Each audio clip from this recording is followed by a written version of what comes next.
Welcome back to Patinator Plays Hand of Fate 2 Electric Boogaloo, which is something I'm just never gonna stop saying. Oh my god, we did it again. Oops, we did it again. Oh no, we didn't. Okay, we didn't actually accidentally load a new game and risk losing our save, which I'm pretty sure is not how anything works, but it is how I'm gonna believe it works. Ching! We're done with a temperance. Now for the devil inside me and the killer in you. Disarmed, no companion. Oh me, oh my, 4 lives hang in the balance as a mysterious stranger offers help for a price. Is his name Lucy? Last name Fur? Louis Cypher, I think is his name. Prepare for combat against the Empire. Okie dokie. Not a lot of stuff here, but we do have a lot of supplies, so let's go focus on getting our chance on. Filters. Actually, I don't know what to get here first. Let's sort out our equipment. Let's see how much chance we got. Also Empire, I guess. Empire Fight, Archer's Bane, Empire's Burden, Frontier, Barbot, sure. Imperial Armor, Max Life, Shuffle Less. Minimum of 1 shuffle. Sure. Chance cards, please. No, that's not where we're gonna go. Okay, Mask of Holy Fortune. So that's it. We've got armor, we've got Frontier Barbot, we've got a helm, so what do we need? A shield. Let's go shield up, son. Bastion of Purification. We're gonna go for the Broad Shield because it's a 20 defense thing, which will make that Ogre mission very, very easy. And believe you me, we're gonna go back for that mission. We're gonna do it home style, and by home style I mean ultimate in smashy smash. Continue. I think Empire starts out by liking. Now we got a buckler. We don't know what that does. Battered helm. Is there anything here that manages cards? Not really. Okay, we got 6 supplies, which concerns me in a way you do not understand. Worker's Hammer. Bash 40 Empire enemies as they try to block. You got it. So 2-handed stuff. We're gonna just go for the basics here. Battered helm has a token. Upgrade this item at the blacksmith to unlock the token. Okay. Brigand's Blades. No, I think we're gonna go for Merchant's Ring because it's a good sell item to just get more gold. We don't actually need the shield with this, and it doesn't synergize with anything we have, and yet we're gonna do it. Okay, we can't have our friends today because fuck them, I guess. So we're gonna focus on getting equipment. Elder's Gift gets us platinum equipment, which I think we don't actually have. Hold on, let's go check it out. Let's check this shit out right there. We don't actually have platinum equipment. We don't need the platinum equipment. So we're not going to do that. So we're focused on getting equipment. Deep Water, no. Empire Contacts, no. Fallen Treasure, Precision, not really interested in that. General Store is a shop, and I believe that's actually new. We're going to use this. Card is one of your favorites. It is actually one of my favorites. This is a random gain card. Do we have any... What else do we want? I want goblins. I want my goblin thing. Give me the gold. There you go. I want my goblin town. That thing's fantastic. Goblin retainer. Get more gold. Maybe we should look for shops. I'm okay with fighting Empire now because we were heavily teched against Empire. Do well. Gives us fame, combat efficiency. I don't know what that means. Results improve stuff. Okay. This gives us food, which I think we will want. Thomas the Ogar gives us food, equipment, gambits, or lets us fight an ogre, which we're not gonna try to do, I think. Temple of Prayers gives us blessed, lets us spend all the gold we're gonna have. Wretched. Let's see if we can put in anything new. And I don't know what that background sound is. I think that's the fan. I apologize. Illicit trade. The far north. Brimstone limit reached. Cunning man. Is he a cunning linguist? Okay, mystery chest. Ooh, mystery chest. Purgatory. All of these are good and interesting. We're gonna try for mystery chest after setting up everything else. Actually, we're gonna take out Thomas the Ogre because we know what happens there. Raider prevention, scouting party. It's been a while since we've actually used scouting party. And then we're gonna add the healer because apparently there's gonna be a lot of fights here. So let's go. Let's go, game. Alright. 666. I get it. Number of the Beast. I can't think of that song. No, Avenged Sevenfold. What's that song? It has been a while since I listened to Avenged Sevenfold. Oh, they're dead. Ominous news. Ominous! You arrive at the tavern one morning, anxious to settle beside a roaring fire beside your companions. As you enter, however, you are surprised to find no familiar faces. After a meal and several hours of waiting alone, a priest rushes in. Your friend Your friend Ariadne lies stricken at our temple. You arrive at the temple to find Ariadne lying on a simple bed, attended to by a church official. He explains that she has been stricken with dark magic that is slowly draining her life. Somehow this malady resists our attempt at curing. The official says sadly, it's as if her very soul were poisoned. I'm sorry, her time is limited. The official leaves shaking his head. It is not my place to say, the young cleric whispers, but perhaps there are other places you may seek help. You seek no candle? In my helping Northerner refugees, I've heard of tales of their high priestess, a mystic of sorts who moves freely between the realm of men and the world beyond. If anyone can help your friend, it would be her. You know that the Northerner priestess will not see you unless you... Just checking. Will not see you unless you possess enough blessings, but you have few options. With the young temple cleric's help, you ready Ariadne for transport and leave the temple. Okay, I wish we had enough blessings, but I don't think we're ever gonna get enough blessings. That's a shop? Yeah, I think it's impossible to get those blessings, so I guess we'll find out what happens. A place like this always carries a price. Buy information? I can ask the whispers of their travel, she explains. They speak of many tales, some of daring, some of adventure, some of things yet to pass. You know what? No, we're gonna go. The healer is not that valuable. Whoa! So dark. You are lucky to have allies willing to assist. We are walking past a black, plain-looking carriage when the door suddenly opens and a huge pair of hands lifts you inside. Erigua! The carriage leaps forward as the doors shut, and you find yourself sprawled on a seat opposite a huge, powerfully built, but unusually ugly man. It's Lifo! Lord Apollyon requests your presence. Oh, it's an ogre. The half-ogre declares, how do I know he's a half-sea? The creature is silent, but the rest of the journey until you arrive at an impressive manor house. You exit the carriage and are brought into a large hall for an audience with Lord Apollyon. Apollyon. The great adventurer himself. Oh, needed that tea. The great adventurer himself. Apollyon begins, smiling broadly and stepping forward to greet you. He bows slightly. Demand to know what... I will greet him graciously. I have heard of your exploits. I, too, am but a servant of the Empire and its people. I would like to offer my services if you ever have need of them. I don't presume to wield a sword or dodge a claw troll, as well as you, of course. But I do try to support good people with supplies and such, especially heroic figures such as yourself. Ominous. Apollyon invites you to stay and entertain him with stories of your adventures thus far. He seems captivated by every word, and several hours pass quickly. You lead an incredible life. I hope you return again soon with more enchanting tales. Apollyon takes an item from many adorning the walls, saying, please accept this paltry gift. Perhaps it will help you rescue your friend. Alright. Allow my coachman to take you back. And please, come visit again anytime. Lord Apollyon. Lord Apollyon. So we're now gonna get 4 blessings. Forward ho. Will you aid the Empire?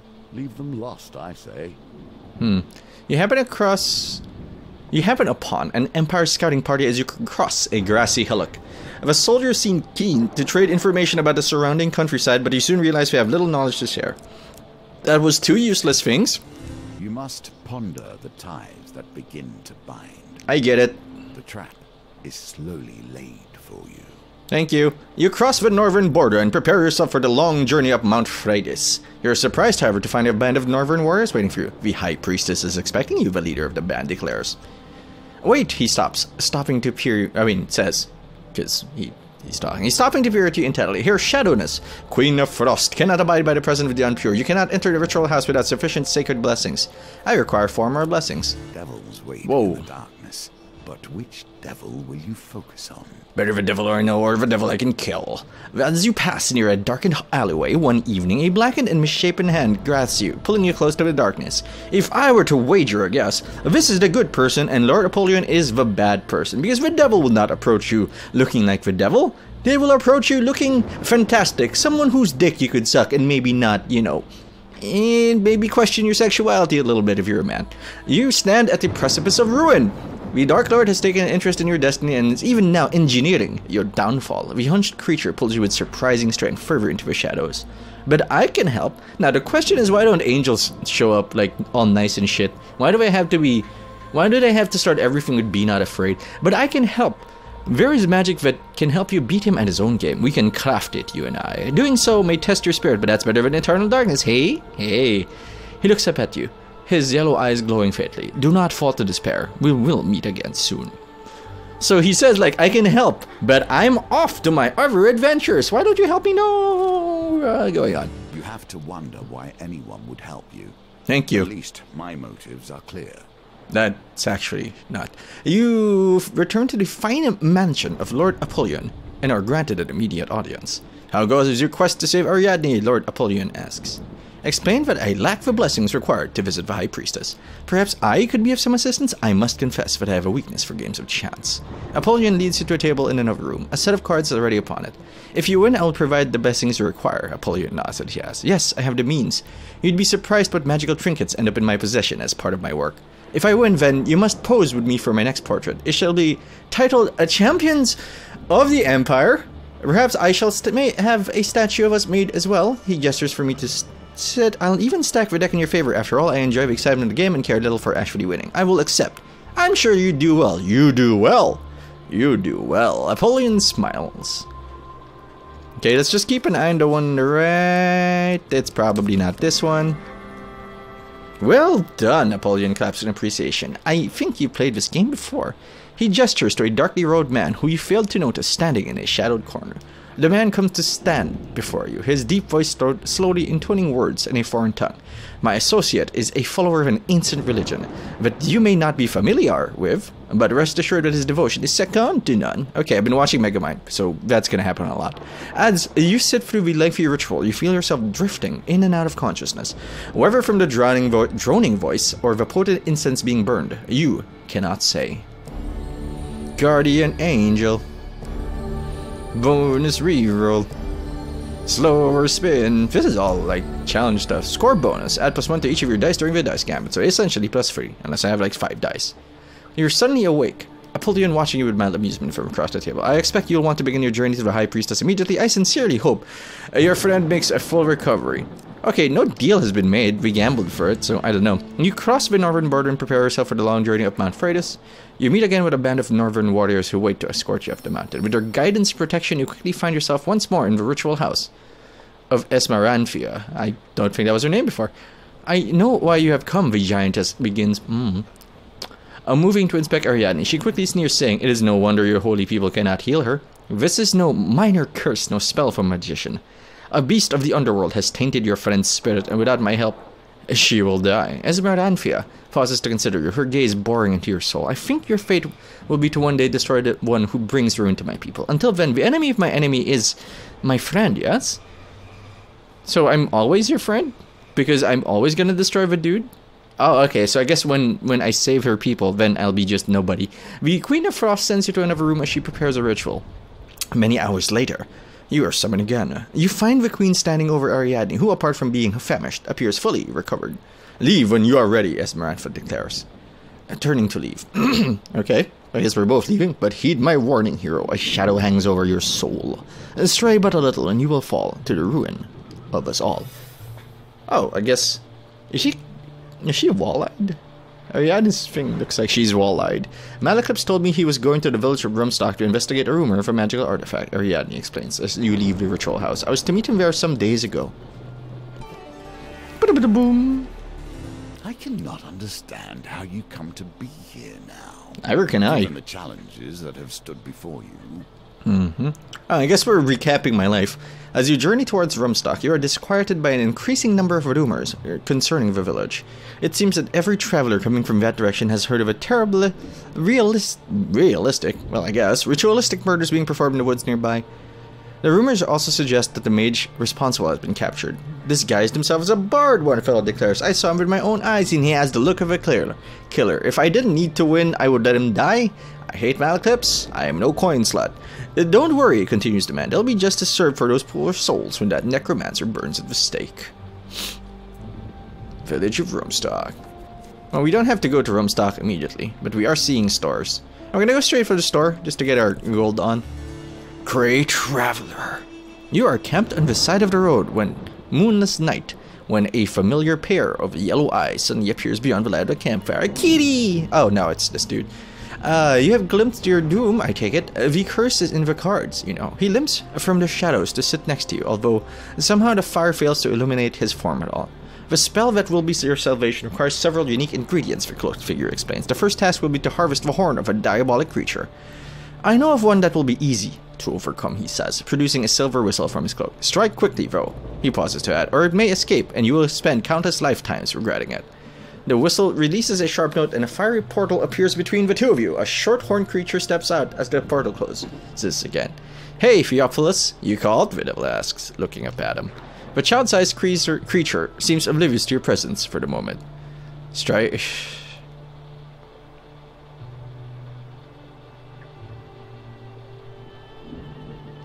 I will ask him for his horn. Ah, you want my horn? The little devil exclaims, looking around. You brought me here so his mortal could harvest my horn? I thought you were my friend.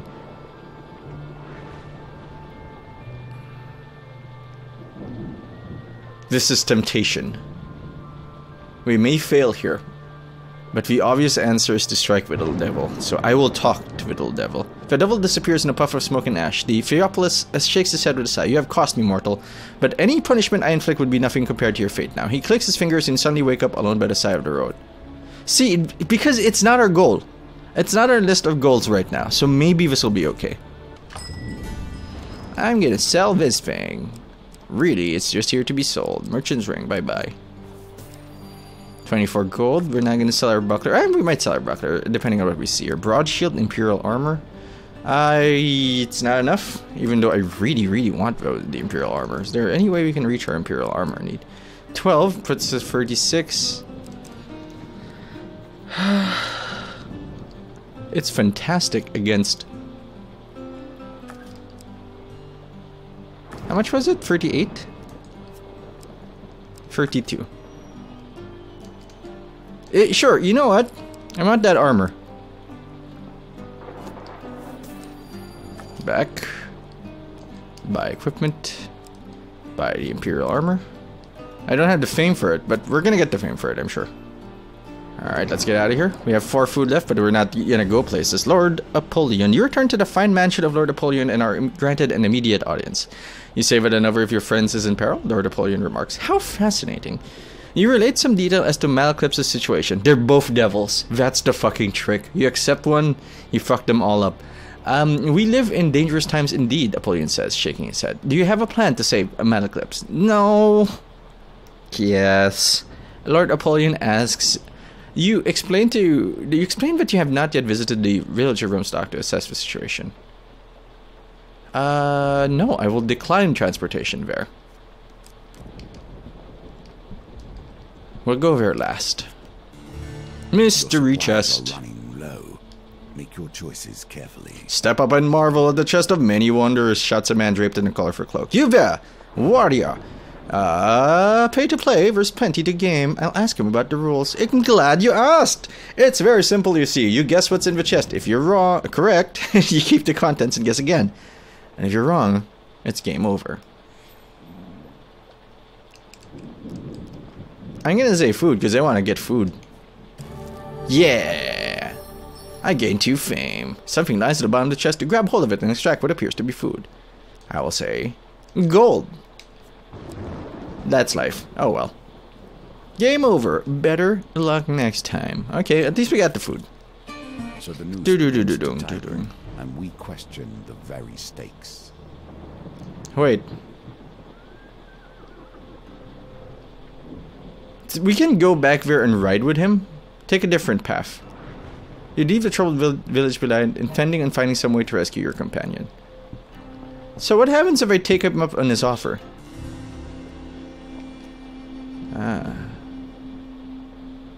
I'll ride with him. Let's see what happens. My butler will show you to his stables, Apollyon says, summoning him with a small bell. Take Bluetail, as she's the fastest, and Lord Apollyon's stables turn out to be an extensive area of animals. You are helped onto Bluetail's back and the griffin rises into the air. Holy shit, nothing happened. Holy shit, a wooden stake with brushwood piled around it stands in the village center. A few peasants stand around talking eagerly about the impending doom of the so-called necromancer. You track down the town mayor, who, despite your pleas, refuses to consider sparing the major's life. The creature is bound head to toe in blessed iron, and he'll stay that way until burning under a full moon. Good, decent folk in this town have been murdered, and I will see to it that they receive justice. You plead Malaclipse's innocence, supposedly. And who are you that we should listen? The mayor exclaims. So we'll take more than the word of a nameless mercenary to free this creature from darkness. Piece of meat just fell off in between my teeth. So delicious. Had ground beef. Like spinach and cabbage. Not cabbage, lettuce. Lettuce is surprisingly expensive. Holy shit. It's fucking leaves, man. Oh, okay. Alright. I guess we'll just spend food. We didn't spend food. Alright. Confess that you cannot convince the village of Rumsock to free him. Those dreadful peasants in the provinces can be savage folk, Apollyon declares. But I have a solution if you will but play the cards. Once more, if you win, I will use my considerable influence to spread word of your great deeds in service to the Empire. Bards will sing your praises across the Empire. The rabble love nothing more than a hero, a real defender of the people, Apollyon explains dryly. If it helps, I'll even have my personal herald accompany you. Your needs are more of a particular in this case, so I must insist that you up your ante. If I win, you must stay and entertain my guests with tales of your adventures. I accept. That's the spirit.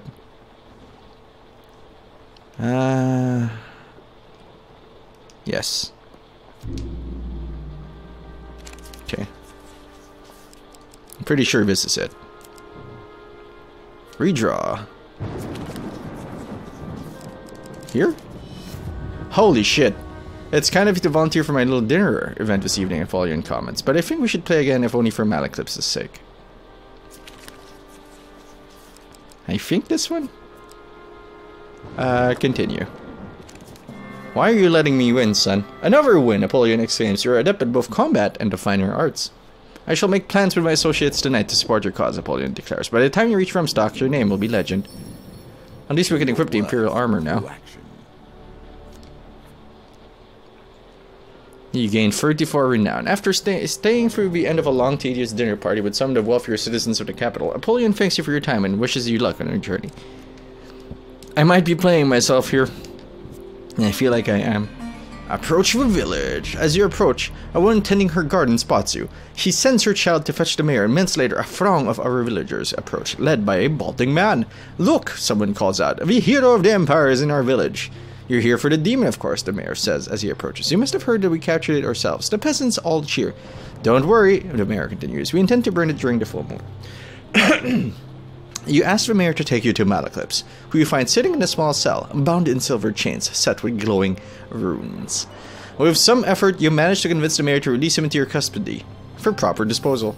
I'm sure you know best when it comes to creatures of the underworld, the mayor says, but we have the fire planned, and everybody is coming. Perhaps you could say just until the full moon, he asks hopefully as you lead Malaclipse away. I gain 8 fame. At the edge of the village, the mayor reluctantly removes Malaclipse's chains and stands well back as you leave. I feel like they could have kept the chains on him. I mean, if they believed that I was a true bad guy, they'd be like, you should keep the chains on him. Thanks, Malaclipse says. Those country folk weren't kidding around. He goes on to relate how he was set upon as he entered the village, being accused by some local murders involving magic. It sure seemed like they knew what? Oh, there. It sure seemed that they knew I was coming. And where did they get those anti-magic chains from? You fill in Malaclipse and what happened to Ariadne? What about Australia and Kolbjorn, he asks, as you begin your journey back to the capital. So many enemies await you, and so many would stop you moving forward. But can they? Yes, they absolutely can stop me. The next day, you stop to rest at a small inn, and there are a few other patrons as you consume a spotless meal before returning to your room. Moments later, you hear a noise at the window. Come to my wind. It suddenly opens, allowing a hooded stranger to slip inside. Relax your sword arm, mercenaries, the woman exclaims, warding you away with an open hand. I seek only to deliver a message that your colleague, Kolbjorn, has been acquired by the guild. You see, she continues, leaning against the windowsill, with recent setbacks to our income potential, we've had to expand our enterprise with kidnapping and so on. And our rival tribe has an invested bounty on your friend's head. It's all just business. For only 150 gold, you can buy your friend's life back. Bring the gold to the East Market Square and someone will contact you. Otherwise, well, I can't say how I'll be treated by those barbarians. the cloaked woman says as she ducks back out of the window, vanishing into the darkness once more.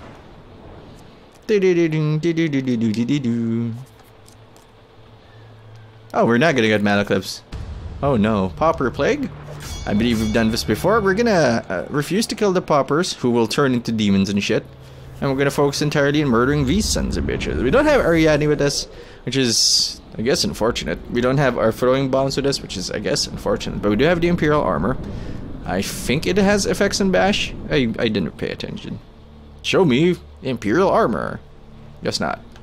There's a lot of you, I gotta say. There is a surprising number of you. Oh yeah, our thing is bash them a bunch of times.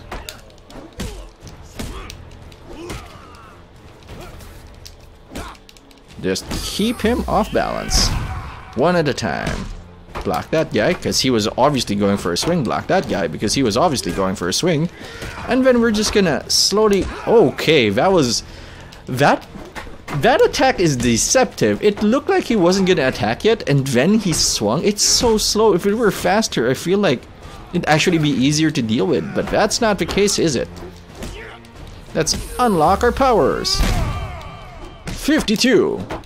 The number of universes in DC. I don't know why they picked that number. Maybe it's a nice number. Wow. Okay. Let's focus. And kill this dude. Hey, you. I see you. Running at me like a chump. Power strike! Hey you. And bop, and smash, dodge, and bop, and block, and smash, and bop, and smash, and block, and parry, and thrust. Parry, thrust. Parry, thrust. Fuckity bye. No. Down you go. That's a nice Muhammad Ali-esque posterization of his face. I forgot who he's fighting, which is why my brain hiccuped for a second. Vi aid. Fearful of the rest of the soldiers retreat. Peasant, woman, child, gaining fame, gaining food, which is all we really need.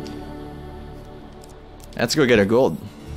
Great traveler. You are camped on the side of the road, one moonless of the sky again. Glimpse your doom, illuminate form, harvest the horn of a diabolic creature. Strike quickly. I guess he keeps asking me to strike it.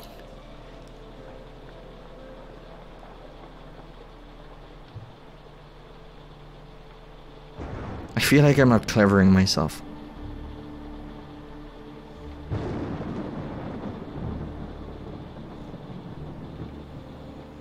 I feel like I really am out clevering myself by... Strike! With a mighty blow to the head, you knock the devil unconscious. Soon you have removed one of the beast's horns and handed it to Philopolis, who places in the sack made from the same dark material as his cloak. The next step is normally as difficult to achieve as obtaining a devil horn, but luck is with us again. The agent of your downfall has provided us with exactly what we need. He gestures and your skin begins to glow. To possess many blessings is rare for a mortal. I shall add ever power to the mix. Theophilus opens a small vial towards you, and with a sickening tug, you feel some part of you torn away. Guardian Angel is good. Divine Providence. We have 2 dice things. What does this do? +1 to each die. Let's just check this one. Deft Eye. This doesn't matter. Oh, we're gonna get rid of all of them. That's fine. I'll keep the redo. This will do nicely, Theophilus says with satisfaction in Sealstar. Never lose hope, mortal. The Dark One may still lose this prize yet. They're both the Dark One, and I just gave up my blessings. Everything is a wager, but our difference is that we understand that game must have rules and definitions if it is to bind. Well, that's accurate. Otherwise, it's just things happening. You enter a tavern one evening, just as a gang of soldiers rise angrily from a table, leaving a well-dressed civilian seated. "You cheating son of a harpy!" one of them yells. "Gentlemen, please, I cannot help it if Lady Luck has taken to me this fine evening." "Nobody's that lucky," a soldier exclaims, drawing his sword. The other soldiers advance from the table. The unarmed man suddenly leaps from his chair rather, and ducks behind you, saying, "Mercenary, I implore you, I am a humble and honest merchant in need of aid. I will defend him." "We warned you, stranger." Hansel runs and hides behind the bench, his money bag clinking loudly as the battle begins. "One steel captain, ready to die. I've got a hammer. I'm gonna put it in his eye. We're gonna fuck him up. Fuck him up. Put his innards in a cup. She's fucking huge. Like, what? You're like a tall dwarf. Hey, hey. Hey, I tried. Oh, that's right. We can't actually move when we're doing that attack. No shots for you. 3, 4, 5. Fuck your gun. And fuck you. Get seated, son. Be seated. I broke his neck. Oh my god, I killed him. Oh, I didn't mean to. I was just defending this merchant dude. I don't even know him. What did I do? Mom. You think that really strong folk were super high up on their horses back in the day because of situations like this, where they had to make tough decisions without really knowing who was the good guy or the bad guy? Well, that's partly still true now. Having dealt with the threat of the vengeful soldiers, you turn to find Lucky Hansel lying still behind a bench, a Northerner warrior crouched over him. A man who cheats has no honor, the Northerner says, matter-of-factly, sheathing his knife and hefting the merchant's money bags. He will not cheat me again. The Northerner moves to exit the tavern, gold in hand. I will stop him from escaping with the gold. Wow, okay. The pendulum is ever changing. Yeah, I figured. It presents change too. After a brief struggle, the Northerner slips through her fingers and escapes from the window. An Empire captain arrives with a dozen men. After a brief questioning, soon leaves to pursue the Northerner. Slip out the back before more soldiers arrive. I don't know what we're doing here. Lord Apollyon. You have returned to the fine mansion of Lord Apollyon and are granted an immediate thing. You save it another. Oh, we did this already. We live in dangerous time indeed. I see you still bear the marks of battle yourself, Apollyon remarks, sending his butler for a healing potion. I do not have the gold. If I'd like to help, if I may, Apollyon says earnestly. Would you mind terribly indulging me in another little game? If you win, blah blah blah, food, ransom. If he wins, say you owe me a day's service. There we go. I have some business interests in the Northern Hills that require some important deliveries. As you know, the land is still rife with Northerner warriors, despite the Emperor's claims. How about it, adventurer? Kolbjorn's life could be saved with the turn of a card. I accept. Yes. I believe this is it. Yeah, continue. I can only track the first card or the last card, I think. Ha, you win again. Perhaps you are thinking of a working economy. With a gesture from Apollyon, a small humanoid creature brings over a chest of gold. Out of that gold, you get your friend back in one piece. Do visit again sometime. Let me know how it went. Your allies, of course, help in times of trouble. Approach the markets. The tables are turned. You enter into a wide courtyard filled with stalls and milling citizens. Within moments, you are roughly drawn into a shady corner, protected from prying eyes by a variety of hanging carpets. You know the devil also represents addiction? Like something your head can't let go of. I know, because I also drew that a lot with the tower. You enter into a wide courtyard filled with stalls and milling citizens. Within moments, you are roughly drawn into a shady corner, protected from prying eyes by a variety of hanging carpets. More tea, please. Oh, yes. Hello again, the cloaked woman begins brightly, her two beefy companions silently taking position either side of you. How did we go? Are we saving any lives today? You hand over a sack of coins, which is promptly seized by one of the larger men. Hope that wasn't too much trouble to get your hands on, the woman comments, as the coins are counted. Eventually, the man nods to the woman, the two leave taking the gold. No hard feelings, eh? It's just business. The woman smiles, drawing up her cloak. Suddenly she dashes away, vanishing behind a pile of rolled up carpets. Afraid that you might have just been hoodwinked, you wander back through the crowds in time to see Kolbjorn being thrown from a moving wagon. You paid them, he says, standing and brushing himself off. I owe you my life. Kolbjorn retails his tale of capture and confinement by the guild. Australia wasn't with me when I was taken. I don't know what fate has befallen her. One has to wonder why a sudden wave of carelessness has overtaken your allies. The devil did it. A herald enters the marketplace and announces that Captain Australia Fiora, traitor to the Empire, has been captured. She has been sentenced to death by the Emperor himself. The herald continues. Let her fate be an example to all who would consider defying his will. I don't know why he was being castrated halfway through. It won't work, interrupts the commoner. The more executions you hand out, the more the free people rebel. The tighter your grip, the more systems will slip through your grasp. The Emperor is cracking down on lawlessness running rampant in the city, the herald response. And you sound like a rebel yourself. Discreet inquiries lead you to learn that Australia is being held in a remote Empire stronghold, but nobody claims knowledge of where it is. So how does that work? They just like... She's somewhere far. Where? How far? I don't know. How do you know it's far? How will we ever rescue Australia if we cannot even find her? Ariadne asks in anguish. I do like that timing when Ariadne asks, and then how do we do it? Lord Apollyon, of course. General store. I have no money for the general store. Or maybe I do. Merchant's Ring, Broad Shield. Not really interested in either, but I'm gonna find out what Broad Shield does. Heavy. Can block. That's alright. We have no way of doing anything there, so we'll just move on. Goblin Town. I wish we went to Goblin Town first. Yeah, give me gold. I'm actually gonna explore it now because we have some room. I've also forgotten what you actually get for exploring Goblin Town. Huge failure. No, we're gonna save that for what's his name. Ooh, redraw. I think it's you. Well, just failure doesn't get us killed. It just makes us leave, which is fine. No more exchange. A few hold spears, but most only have a rock or a sharpened stick. See, we don't need the gold. I will refuse. You refuse and the gnomes attack. A collection of sharp sticks and rocks fly in your direction. I mean, we didn't need...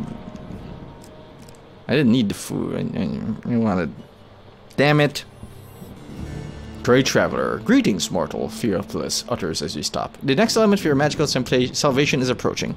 He begins without bothering to stand. You will meet a traveler in the outskirts of the forest and trade with him to obtain the favor of an angel. Do not reveal what you would have it for. I wish you luck. Not long after you meet a dwarf bristling with bags, sacks, and other knickknacks. Ooh. Let's trade, he suggests. I'm sure we can come to a mutually beneficial transaction. Trade for an angel favor. As it happens, I do have an angel favor, but I traded from a kobold mystic in the western provinces. Do you need it for anything in particular? The dwarf asks shrewdly. You begin the negotiation.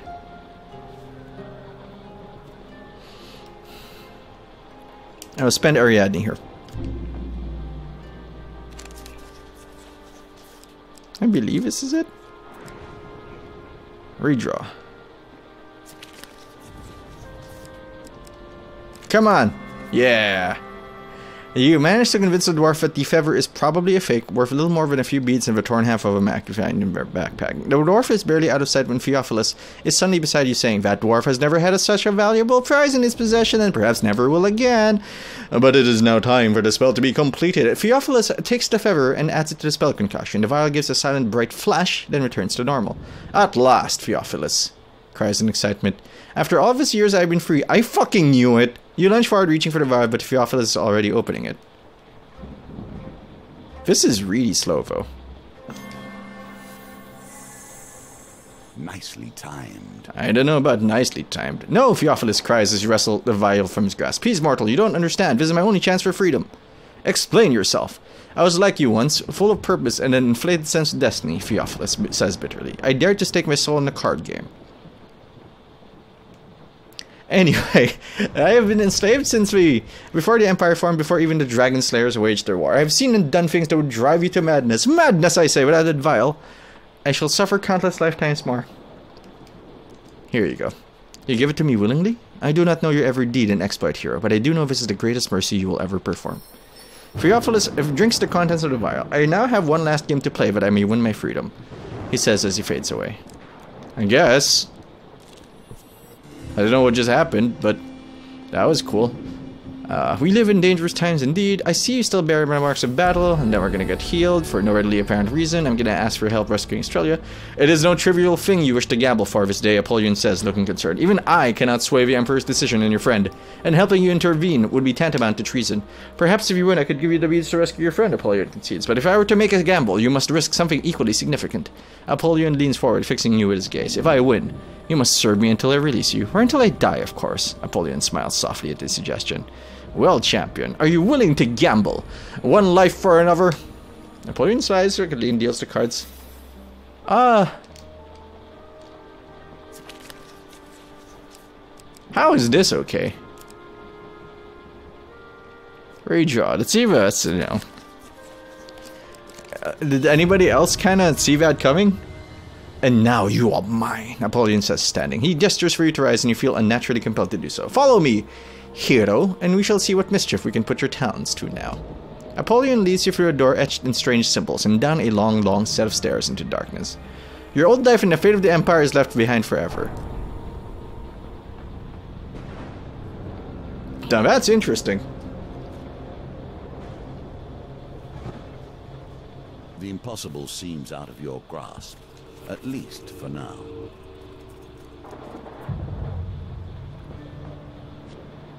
Now that's intriguing.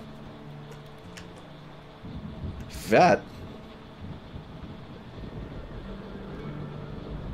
Thanks for watching. I hope you enjoyed the episode. If you did, you can subscribe to the Dark Fluffy Cloud channel so you don't miss a thing. While waiting for the next episode, you can like the video, you can share it, you can leave a comment, you can do all those nice things and more, but you don't have to do anything you say.